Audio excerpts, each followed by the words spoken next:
Assalamualaikum warahmatullahi wabarakatuh. Selamat malam dan salam sejahtera untuk kita semua. Om Swastiastu, Namo Buddhaya, Rahayu Rahayu, salam kebajikan, salam untuk semesta. Alhamdulillah, pada malam hari ini kita berjumpa dalam sebuah konten kolaborasi antara Mbah Mun Ajat Karimullah dengan Ki Sabdo Alam. Bahasan kali ini sebuah bahasan yang amat menarik, yaitu tentang bagaimana memahami supranatural. Kebetulan kami berkolaborasi dengan seseorang yang mantan pemain supranatural atau dalam ilmu ruhani dikenal dengan metafisika infra. Sebagai pengantar bahwa kesadaran manusia itu ada berdimensi-dimensi. Dimensi alam bawah sadar itu adalah metafisika infra. Dimensi alam sadar atau alam realitas, kemudian ada dimensi di atas sadar atau metafisika ultra. Menarik bahasannya, bagaimana nanti Ki Sabdo akan membagikan cerita sebagai seorang supranatural kemudian notabene berada dalam gelombang metafisika infra, kemudian hijrah beralih ke dalam sebuah tarekat yang masuk ke dalam gelombang metafisika ultra. Kurang lebih seperti itu sebagai pengantarnya. Silakan Ki Sabdo untuk memperkenalkan dan menceritakan bagaimana pemahaman Ki Sabdo terkait dengan supranatural dan bagaimana proses masuknya dalam tarekat ini. Dipersilakan. Baik, sebelumnya Assalamualaikum warahmatullahi wabarakatuh. Waalaikumsalam. Salam sejahtera untuk semuanya. Jadi sebelumnya perkenalkan juga channel yang saya olah, yaitu Spiritual Sufi Ki Sabdo Alam. Nah, mengenai cerita perjalanan yang pernah saya lalui dalam masa pencarian Tuhan, itu saya awali berjalan di alam ataupun ilmu kebatinan awal mulanya. Karena pada dasarnya begini, ketika dalam masa pencarian saya menganggap bahwa Tuhan itu gaib, kan begitu. Nah, ternyata gaib itu identik dengan spiritual pada waktu itu. Makanya akhirnya saya belajar untuk mencari Tuhan itu awalnya di situ. Nah, perkiraan saya dulu juga memang Tuhan ada di situ. Ternyata setelah dalam perjalanan yang sangat panjang sekali, itu enggak ada di situ ternyata. Karena begini, apa yang saya alami itu sebenarnya masih masuk dalam alam bawah sadar. Walaupun saya dalam perjalanan itu sudah mencapai, kalau dalam bahasa Kejawen itu atau orang Jawa, gung lewang-lewong disebutnya gitu. Alam suwung gitu. Nah, ternyata di dalam alam suwung pun itu sebenarnya masih termenset gambaran-gambaran itu, apa yang ada di dalamnya itu masih termenset dengan akal kita. Wujud-wujudnya begitu. Nah, di situ akhirnya saya bingung juga. Saya harus ngapain ketika saya masuk di situ, gitu. Karena apa? Jadi sudah nggak ada petunjuk sama sekali. Nah, pada waktu itu akhirnya saya turun lah. Bahasa turun itu saya sadar kembali disebutnya gitu. Nah, pada waktu itu pun akhirnya saya minta petunjuk sama Tuhan. Karena saya juga pada waktu itu belum tahu ini Tuhan yang mana.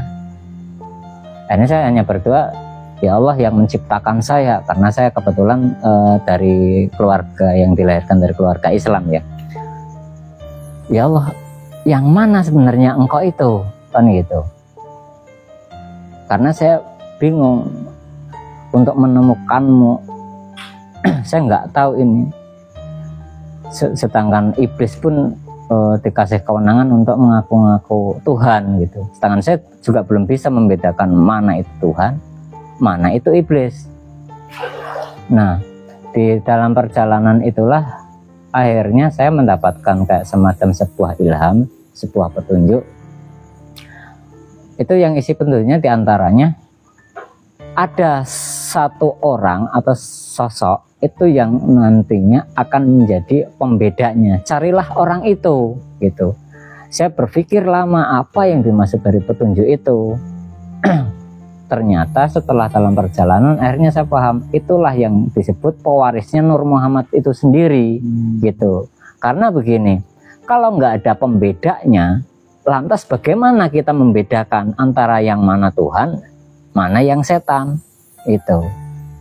Nah, alhamdulillah dalam masa pencarian nyampe sekitar 20 tahunan, alhamdulillah ketemulah, kebetulan ada di Facebook begitu. Akhirnya ketemulah saya dengan tarekat Naqsabandiyah Khalidiyah ini. Di situ apa yang saya cari ternyata uraian-uraiannya itu mengarahkan saya sehingga menjadi sebuah petunjuk bahwa itu yang sedang saya cari. Akhirnya saya masuklah dan bergabung, dan alhamdulillah selama saya bergabung baru saya akhirnya memahami benar yang di dalam petunjuk awal bahwa Tuhan itu tidak ada di alam infra ataupun alam gelombang bawah sadar begitu. Nah, di tarekat Naqsabandiyah ini intinya diajarkan untuk menyeberangi ke alam akhirat dalam keadaan jasmani yang masih hidup gitu. Yang kata Nabi, mutu qabla anta mutu, matikanlah dirimu sebelum engkau mati. Jadi dalam keadaan mati tapi jasmaninya masih dalam keadaan hidup. Nah, disitulah akhirnya saya memahami untuk mengenal Tuhan yang di maha akhirat itu tidak bisa menggunakan akal kita. Karena akal kita itu sifatnya baru, mentok tidur saja itu sudah hilang semua ingatan kita. Bagaimana mau mengenal Tuhan, yang mana Tuhan begitu. Nah, syarat untuk mengenal Tuhan akhirnya harus memasuki dunia atau alam akhirat dulu, baru ke alam maha akhirat. Karena Tuhan sebenarnya sifatnya masih laisa kamisli syai'un. Nah, Potong dulu Gus. Oke, siap. Izin. Oh, nggih.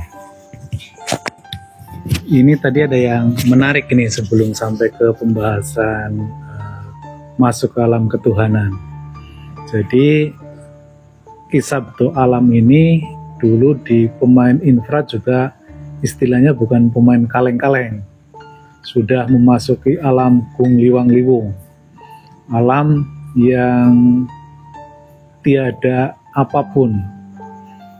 Demikian juga dalam tarekat pun dikenal atau yang istilahnya adalah bagaimana kita memasuki alam musyahadah atau wukuf dalam istilah kita, atau istilah lainnya adalah kuantum. Nah, bedanya apa ini Gus? Antara gung liwang liwung di alam bawah sadar, alam metafisika infra, dengan gung liwang liwung di alam metafisika ultra. Monggo dipersilakan. Sepertinya pembahasan yang agak mendalam ini. Langsung ngegas ini.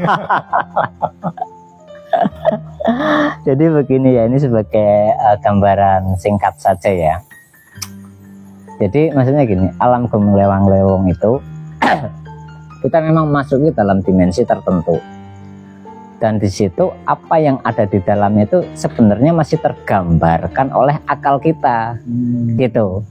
Walaupun kelihatan maksudnya hening gelap, tapi itu apa yang ada di dalam itu masih termencet di otak kita, masih dikendalikan. Intinya begitu. Isinya di dalam situ itu apa? Umpamanya ada yang begini. Umpamanya ada orang yang sudah nyampe alam gung lewang-lewong sehingga ada yang ketemu mohon maaf umpamanya Bunda Maria. Nah, gambaran Bunda Maria itu masih termenset di akal, sudah ada di kepala kita sebelumnya gitu. Akhirnya terbentuklah pola-pola itu. Makanya ya itu yang bikin rancu. Makanya saya bilang tadi Tuhan itu tidak ada di situ, karena pada dasarnya hakikat Tuhan itu sifatnya laisa kamitslihi syai'un, tidak tergambar, tidak terdefinisi. Dibayangkan pun akan susah sekali karena apa? Keterbatasan akal kita gitu. Nah, perbedaan apa mau disebut kung lewang-lewong kan bukan ya wukuf kan. Berarti kalau di dalam tarekat wukuf gitu ya. Nah, liwang-liwang dan wukuf. Nah, kalau di dalam wukuf itu sudah kita nggak ada gambaran sama sekali yang termenset dalam akal gitu. Dan saya nggak akan cerita yang isinya di dalamnya apa gitu. Karena kalau saya ceritakan nanti akan kembali kepada akal kembali. Hanya si pelaku saja nanti akan ya paham gitu. Jadi nggak mungkin saya ceritakan dalam dunia ataupun pandangan umum. Karena ini hanya untuk pandangan-pandangan khusus ataupun yang sudah memenuhi syarat rukunnya gitu. Jadi seandainya ada saudara-saudaraku yang di luar tetap berjalan, intinya meneruskan perjalanannya dalam mencari Tuhan, jangan terhenti ataupun jangan berhenti pada di dimensi itu, atau jangan terjebak karena Tuhan itu nggak ada di situ. Walaupun gambaran di situ indah-indah, mungkin akan melihat bidadari cantik begitu, tapi mau bagaimanapun itu masih termenset, tergambar di akal kita. Nah, poin intinya itu sih, poin singkatnya. Baik, terima kasih. Ini adalah sebuah pembahasan yang menarik. Nanti kita akan lanjut lagi dalam sesi berikutnya. Tetapi sedikit saya memberikan ya semacam pemahaman kepada yang awam-awam seperti kita ini gitu.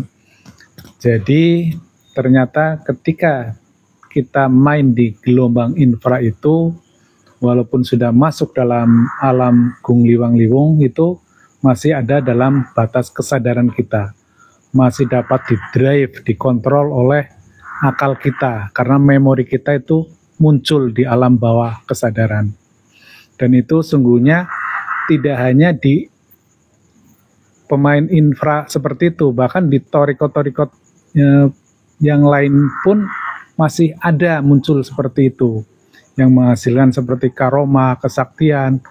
Itu sesungguhnya adalah iming-iming atau hadiah bagi para pencari Tuhan.